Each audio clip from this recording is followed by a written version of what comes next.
Saudara, 10 tahun pemerintahan Jokowi, pembangunan infrastruktur jadi salah satu capaian yang perlu diapresiasi. Namun di balik capaian tersebut ada sejumlah catatan di sektor infrastruktur.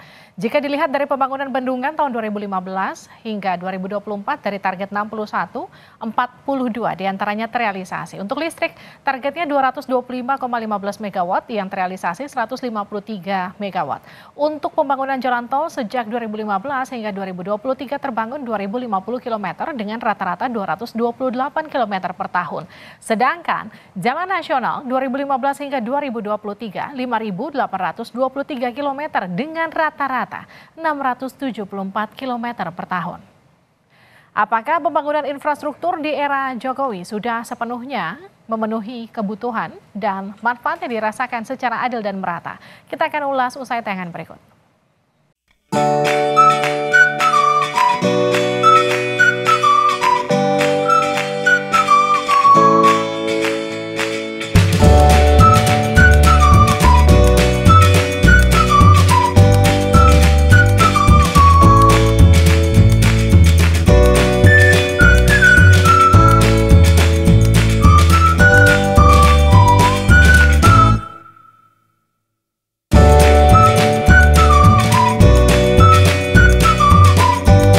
Selama satu dekade memimpin Indonesia, Presiden Joko Widodo banyak memprioritaskan pembangunan infrastruktur.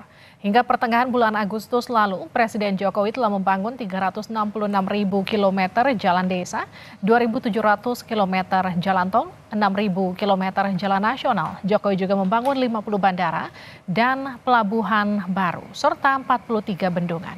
Selain itu, Presiden Jokowi juga menginisiasi pembangunan Ibu Kota Nusantara yang saat ini terus dikebut pembangunannya. Dalam sidang tahunan MPR RI 16 Agustus lalu, Presiden Jokowi menegaskan pembangunan infrastruktur dengan anggaran 400,3 triliun rupiah dinilai sudah sesuai sasaran.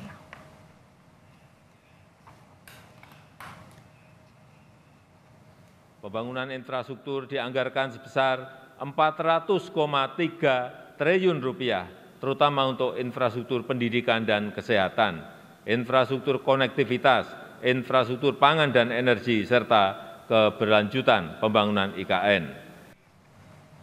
Saudara, 10 tahun pemerintahan Jokowi, bagaimana capaian infrastruktur dalam satu dekade ini dan sejauh mana pembangunan infrastruktur memberikan efek terhadap perekonomian dalam negeri. Kita akan bahas bersama dengan Suswi Yono Murgiarso, Sekretaris Kementerian Koordinator Bidang Perekonomian, dan Telisa Aulia Valianti, Guru Besar FEB UI. Selamat malam Pak Suswi, selamat malam Ibu Telisa. Selamat malam. Selamat malam, terima kasih. Pak Suswi, pertanyaan pertama saya untuk Anda soal dampak pembangunan infrastruktur selama 10 tahun ini, kemudian pertumbuhan ekonomi, khususnya di wilayah 3T seperti apa, Pak? Ya, terima kasih. Jadi seperti kita ketahui, di dalam 10 tahun terakhir ini, pembangunan infrastruktur sangat masif sekali.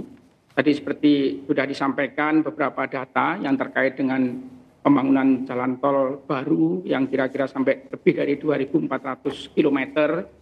Kemudian juga beberapa yang terkait pembangunan infrastruktur yang lain, instalasi air minum untuk tenaga listrikan, kemudian juga bendungan, mungkin kami koreksi dari 61 yang sudah selesai beroperasi 53. Jadi ada penambahan ya Pak? Iya Pak. Ada penambahan dari 61 jadi 53 yang sudah terrealisasi ya? Kemarin kali baru diresmikan. Nah, sebenarnya kalau lihat data lengkapnya, mungkin lebih mudahnya kita kelompokkan. Di dalam proyek infrastruktur ini ada satu kelompok proyek strategis nasional atau PSN yang selama ini kita juga sudah dorong sejak 2014 sampai 2024. Di dalam pelaksanaan PSN ini kita mulai merealisasikan pembangunan di 2016. Jadi selama 8 tahun ini itu yang sudah selesai ada 205 proyek strategis nasional.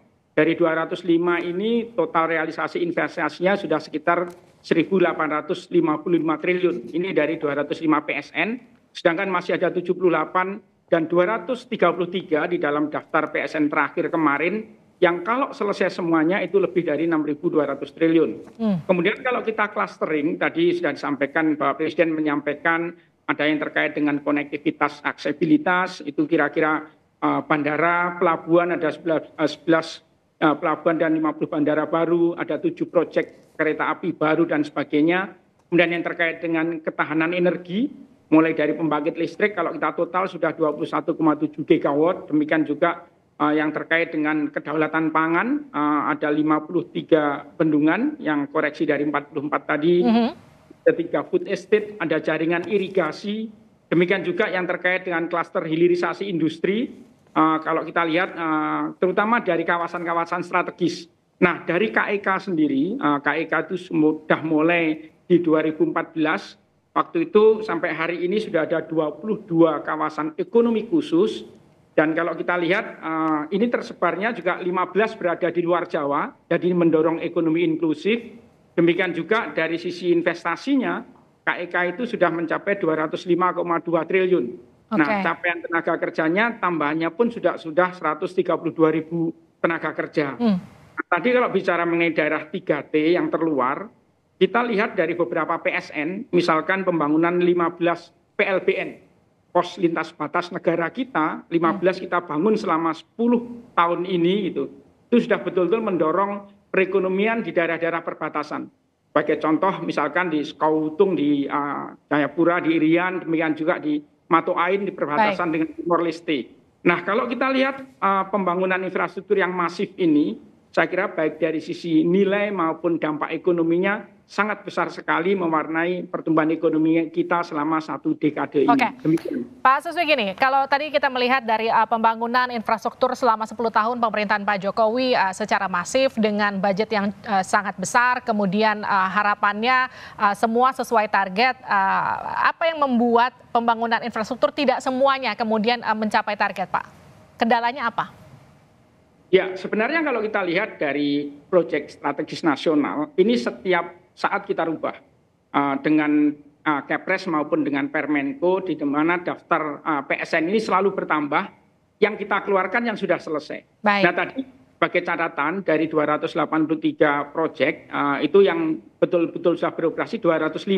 Sisanya yang 78 sedang berproses, Mbak. Ada yang beroperasi sebagian, ada yang sudah konstruksi, ada yang baru selesai pembiayaan, karena ini kan proyek multi years. Kemudian di dalam penyelesaiannya pun, proyek-proyek ini ada yang memang masuk saat PSN masuk, mereka sudah melakukan berbagai sampai dengan operasi, namun ada proyek yang ada pengembangan, sudah beroperasi selesai pun ada pengembangan. Jadi kalau dari sisi jumlah, relatif sebenarnya hampir semuanya selesai sebagian besar dan beberapa juga sedang berproses. Jadi artinya bukan tidak sesuai target tapi masih dalam proses begitu ya Pak. Artinya barangnya tetap dikerjakan begitu sesuai dengan target yang sudah ditetapkan begitu ya.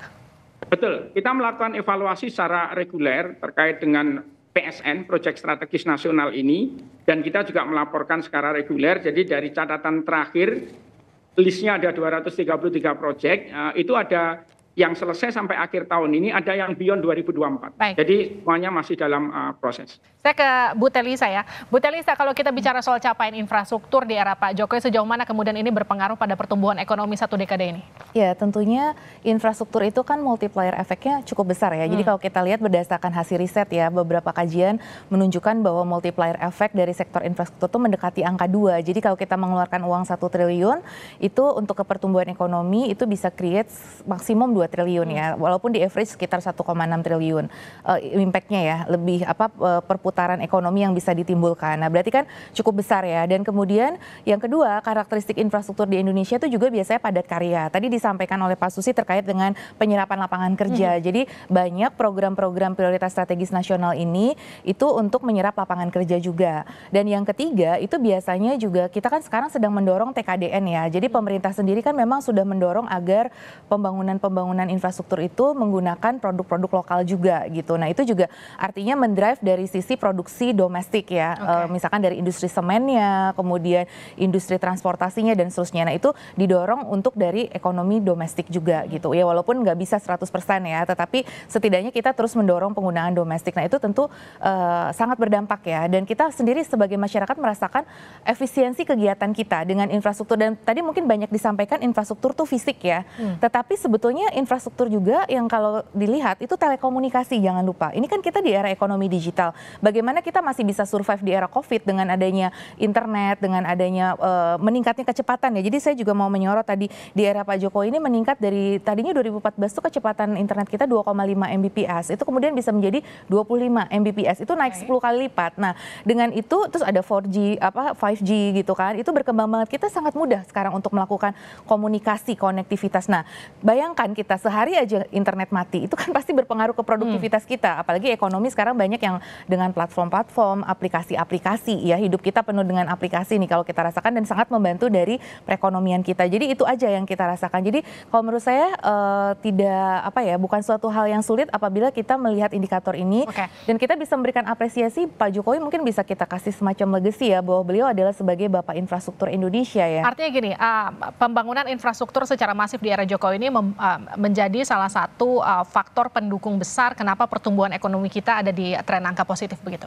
Iya, kita selama ini kan bisa menjaga di kisaran angka 5% ya. Jadi itu yang sesuatu hal yang agak langka di tengah kondisi global, tekanan global. Pertumbuhan ekonomi global di angka 3,4%. Iya, kita bisa di atas global, kemudian juga kita masih bisa tumbuh di era COVID ya, meskipun sempat negatif tapi kan langsung naik 7%. Jadi kita pulih lebih cepat juga dibandingkan dengan negara-negara yang melakukan lockdown. Nah, saat itu infrastruktur adalah salah satu sektor yang tetap boleh berjalan tuh di era COVID misalkan. Nah, itulah yang mendorong kita. Jadi menurut kami sih beliau dengan riset-riset yang ada ya, menurut kami sangat layak untuk dinyatakan sebagai Bapak Infrastruktur Indonesia ya, dengan kepemimpinannya, karena tidak mudah ya untuk kalau kita lihat dari sejarah Cina, Singapura dan lain sebagainya, itu dibutuhkan keberanian dalam membangun infrastruktur karena infrastruktur tuh cukup berat ya tantangannya tadi.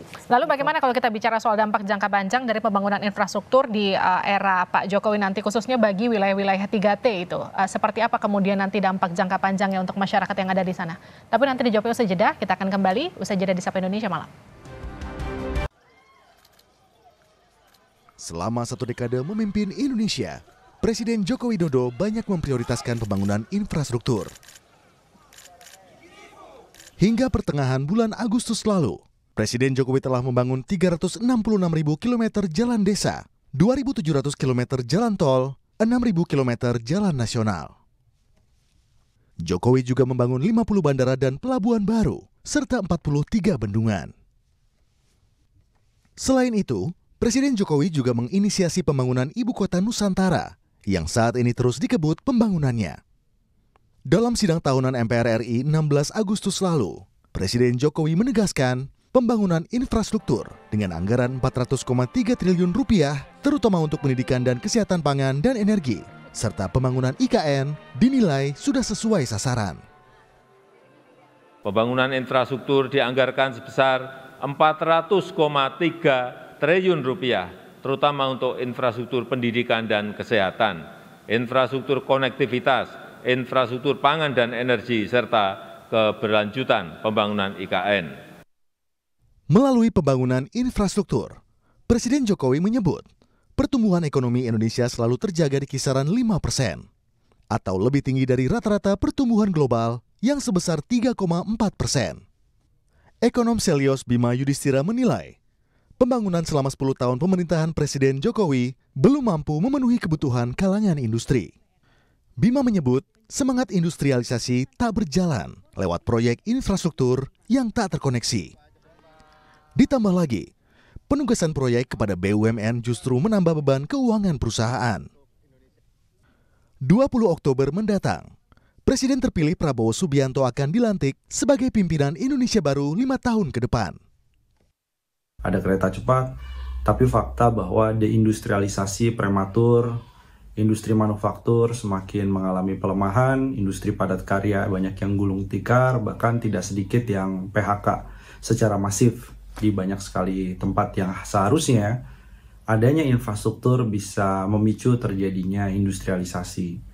Tapi yang dibangun adalah infrastruktur-infrastruktur yang belum tentu dibutuhkan oleh kawasan industri, belum menghubungkan kawasan industri ke pelabuhan. Dan itu tercermin juga dari Logistic Performance Index atau indeks yang mengukur terhadap performa dari kinerja logistik, itu justru mengalami penurunan peringkat yang cukup signifikan. Sehingga ini jadi catatan bahwa infrastruktur belum berkorelasi pada efektivitas, belum berkorelasi positif terhadap penurunan biaya logistik secara signifikan. PR keberlanjutan infrastruktur ada di tangan Prabowo. Banyak pihak berharap pembangunan infrastruktur ke depan akan lebih memenuhi kebutuhan rakyat dan menjadi modal percepatan pembangunan.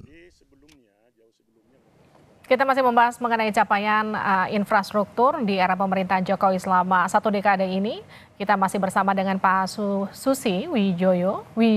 Suswijono Giarso, Sekretaris Kementerian Koordinator Bidang Perekonomian, dan juga Ibu Telisa Aulia Valianti, Guru Besar FEB UI.